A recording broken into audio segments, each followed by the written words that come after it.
వర్షాకాలం స్టార్ట్ అయినా ఈ ఎండలేంట్రా బాబు అని తిట్టుకునే లోపే అలా ఒక వర్షం పడింది. చల్లటి వాతావరణంలో వేడివేడిగా ఏదైనా స్నాక్స్ తీసుకొని తిందాం అనుకునే లోపు మా హస్బెండ్ డ్యూటీ నుంచి వచ్చేటప్పుడు చికెన్ తీసుకొని వచ్చారు, చికెన్ పకోడీ చేయమని.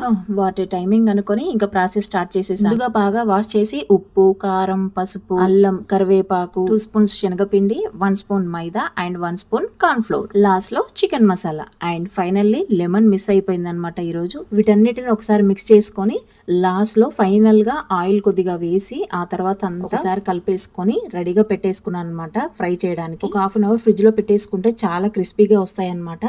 సో అరగంట తర్వాత మళ్ళీ బయటకు తీసి మళ్ళీ ఒకసారి అంతా మిక్స్ చేసి రెడీగా పెట్టాను. ఇంకా ఆయిల్ వేడెక్కాక ఒక రౌండ్ మొత్తం వేసేసాను పిల్లలకి, మా వారికి. అండ్ నెక్స్ట్ రౌండ్ వేసే లోపు ఫస్ట్ ఇచ్చిన ప్లేట్ అంతా అవగొట్టేశారు పిల్లలు. అలా ఉంటది వీళ్ళకి. ఇలా అవ్వదని నెక్స్ట్ వేసిన ప్లేట్ లో కొన్ని పక్కకు పెట్టి మిగతావి పిల్లలకి ఇచ్చేసాము. ఎందుకంటే మళ్ళీ మా ఇద్దరికి అసలు టేస్ట్ చూద్దామన్నా కూడా దొరకవన్నమాట. ఇంకా నాకు ఒక్కటి కూడా లేకుండా చేశారని తిడతానేమో అని మా వాడు ఎలా తినిపిస్తున్నాడో చూడండి. వీడియో నచ్చితే లైక్ చేయండి ఫ్రెండ్స్.